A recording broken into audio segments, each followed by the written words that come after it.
Right నిన్న శ్వేతపత్రం release చేసిన తర్వాత ముఖ్యమంత్రి చంద్రబాబు నాయుడు సచివాలయంలో మీడియాతో మాట్లాడడం జరిగింది. అంటే ఉమ్మడి రాష్ట్రంలో జరిగినటువంటి అవినీతి కావచ్చు ఏది కూడా ఎప్పుడు కూడా అంటే గత ప్రభుత్వాలు ఏవి కూడా చేయనివన్నీ కూడా జగన్మోహన్ రెడ్డి హయాంలో జరిగాయి.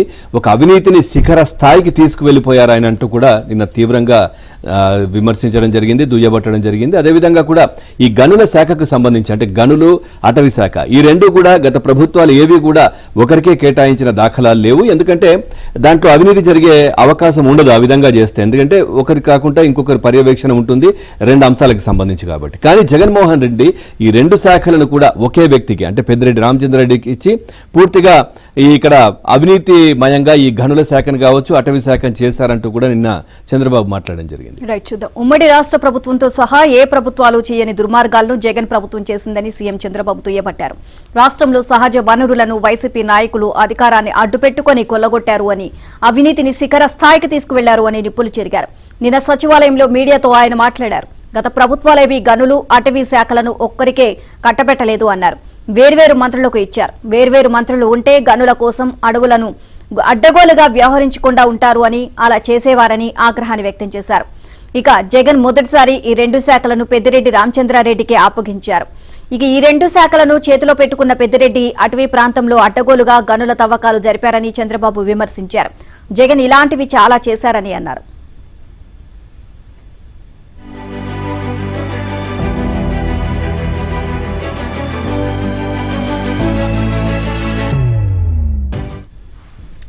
రైస్ మిల్లర్ల సంఘం అధ్యక్షుడిని తీసుకువచ్చి పౌర సరఫరాల కార్పొరేషన్ చైర్మన్ చేశారన్నారు చంద్రబాబు. మిల్లర్లు ఏవైనా అక్రమాలు చేస్తే పౌర సరఫరాల కార్పొరేషన్ అడ్డుకోవాలన్నారు. ఆ కార్పొరేషన్ను మిల్లర్ల సంఘం అధ్యక్షుడి చేతిలో పెడితే ఏమనాలి? రేషన్ బియ్యం పంపిణీ కోసం వ్యాన్లు పెట్టారన్నారు. బియ్యం అక్రమ రవాణాకు అవే సాధనాలుగా మారాయని మండిపడ్డారు. వాటితోనే రేషన్ బియ్యం స్మగ్లింగ్ జరిగిందని ఆరోపించారు. అన్నిటికీ ప్రాథమిక సాక్ష్యాలు సేకరిస్తున్నామన్నారు. ఎవరిని వదిలిపెట్టేది లేదని చంద్రబాబు హెచ్చరించారు. అధికారుల పాత్రను కూడా లోతుగా పరిశీలిస్తున్నామన్నారు. ప్రభుత్వం నడవాలంటే అధికారులు ఉండాలన్నారు. అయితే మితిమీరి తప్పులు చేసిన అధికారులను వదిలిపెట్టమని వార్నింగ్ ఇచ్చారు. అదే సమయంలో ప్రభుత్వం పని ఆగకుండా అధికారులతో పని చేయించుకునే మార్గాలు కూడా చూస్తున్నామన్నారు.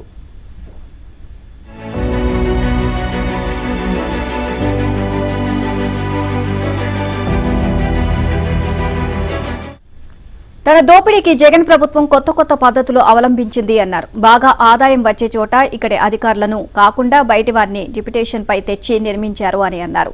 ఇక గనుల శాఖ, ఖనిజ సంస్థ, beverages corporation, TTD, fibre grid వంటి చోట బయట నుంచి వచ్చిన అధికారులను నియమించి అడ్డగోలు దోపిడీ చేశారు అని చంద్రబాబు పేర్కొన్నారు.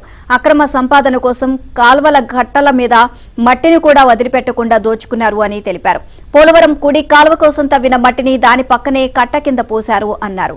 ఆ మట్టి మొత్తం వేల సంఖ్యలో లారీలు పెట్టి తవ్వి అమ్ముకున్నారని ఆగ్రహాన్ని వ్యక్తం చేశారు. సుమారు 800 కోట్ల మేర మట్టి అమ్మకాలు జరిగాయని అంచనా. కాల్వకు కట్టే లేకుండా మట్టిని తవ్వి అమ్ముకుంటే రేపు ఏదైనా వరద వస్తే కాల్వకు రక్షణ ఏది? మట్టి లేక కాల్వ కట్టలు బలహీనమై గండ్లు పడితే కిందకు నీళ్లు వెళ్లవు అన్నారు. ఇక రైతులు నష్టపోతారు అని చెప్పారు. ఎవరు ఎటుపోయినా తమ జేబులు నిండితే చాలు అన్నట్లుగా వ్యవహరించారని ఫైర్ అయ్యారు. దీనిలో ఒకరు కాదు అనేక మంది పాత్ర ఉంది అన్నారు. ఒకరి పేరు చెబితే మిగిలిన వాళ్లు తప్పించుకుంటారు, ఎవరిని వదలబోము అన్నారు. ఇక అందరినీ చట్టం ముందుకు తెస్తామని చంద్రబాబు వివరించారు.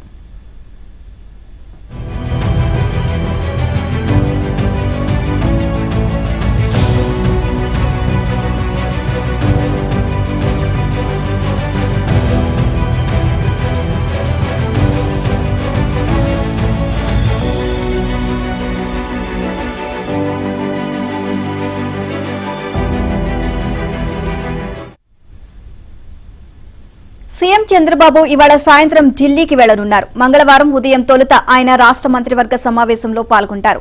పలు అంశాలపై మంత్రివర్గంతో చర్చిస్తారు. ఇక అనంతరం సాయంత్రం 4 గంటలకు ఢిల్లీకి వెళ్తారు.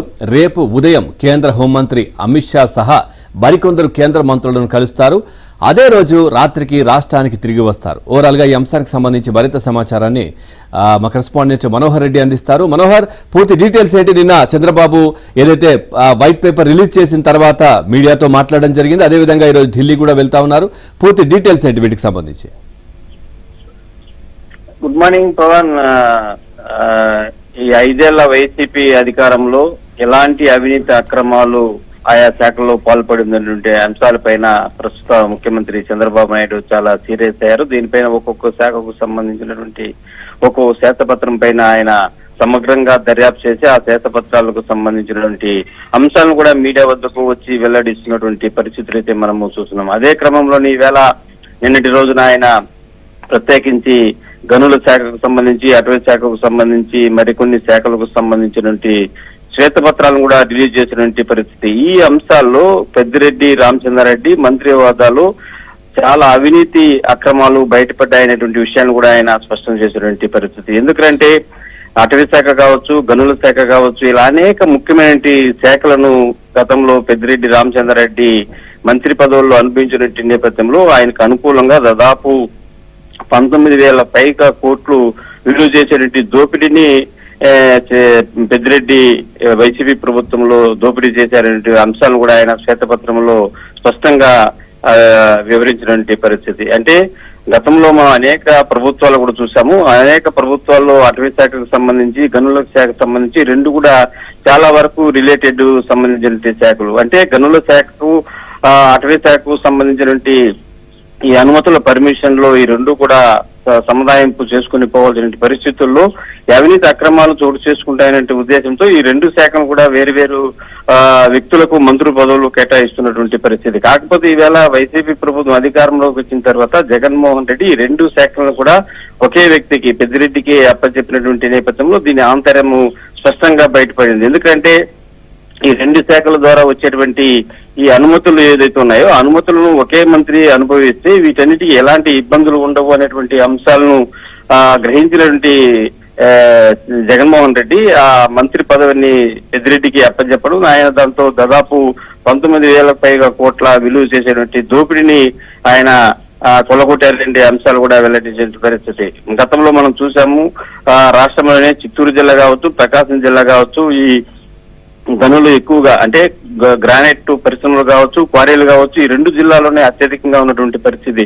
ప్రకాశం జిల్లాలో దాదాపు 600 కోట్లకు పైగా కొల్లగొట్టారు. అదేవిధంగా చిత్తూరు జిల్లా విషయానికి వస్తే చిత్తూరు జిల్లాలో దాదాపు 280 కోట్లకు పైగా కొల్లగొట్టారనే అంశాలు కూడా చంద్రబాబు నాయుడు స్పష్టం చేసినటువంటి పరిస్థితి. గతంలో ఆయన ప్రాతినిధ్యం వహిస్తున్నటువంటి కుప్పం నియోజకవర్గం విషయం తీసుకున్నట్లయితే ఆయన కూడా దానిపైన తీవ్రంగా రియాక్షన్ అయ్యి ఆయన కొండలు గుట్లు ఎక్కి అక్కడ జరుగుతున్నటువంటి అవినీతి అక్రమాలు కూడా ఆయన సాక్షాత్తు పరిశీలించినటువంటి పరిస్థితి. ఈ నేపథ్యంలోనే ఆయన పర్యావరణ కేంద్రానికి కూడా వెళ్లి ఈ అక్రమ గ్రానైట్ క్వారీలపైన కూడా చాలా పోరాటం చేసినటువంటి పరిస్థితుల్లో వాటన్నిటిని కూడా ప్రభుత్వం తిరిగి అక్రమ క్వారీలు ఏదైతే ఉన్నాయో వాటన్నిటిని కూడా నిలిపేసినటువంటి పరిస్థితుల నేపథ్యంలో ఈ విధంగా అంటే గతంలో మనం చూసాము అనేక ప్రభుత్వాలు కూడా ఈ గనుల శాఖకు సంబంధించినటువంటి అంశాలు అనేటువంటి ఏదైతే భూగర్భ గనుల శాఖ ఉందో ఆ గనుల శాఖ ఆధ్వర్యంలో అన్ని కూడా నడిచేటువంటి పరిస్థితి. అంటే ఎవరైనా అక్రమంగా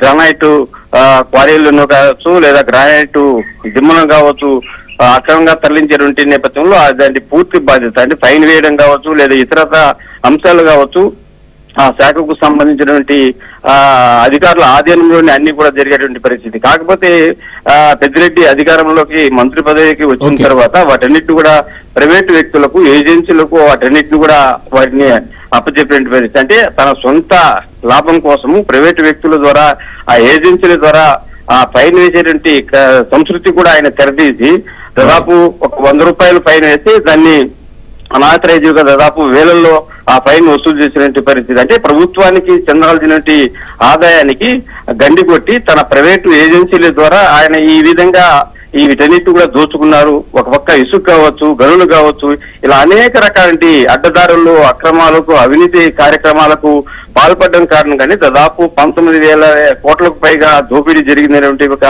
విషయాన్ని కూడా చంద్రబాబు స్పష్టం చేసినటువంటి పరిస్థితి. ఈ విషయాలన్నింటి కూడా ఈవేళ ఆయన ఢిల్లీకి వెళ్లి అక్కడ కేంద్ర ప్రభుత్వం వద్ద తన అవినీతి అక్రమాలు కూడా వెల్లడించి దీనిపైన చర్యలు తీసుకునేటువంటి పరిస్థితి అయితే ఉందని చెప్పాలి పవన్.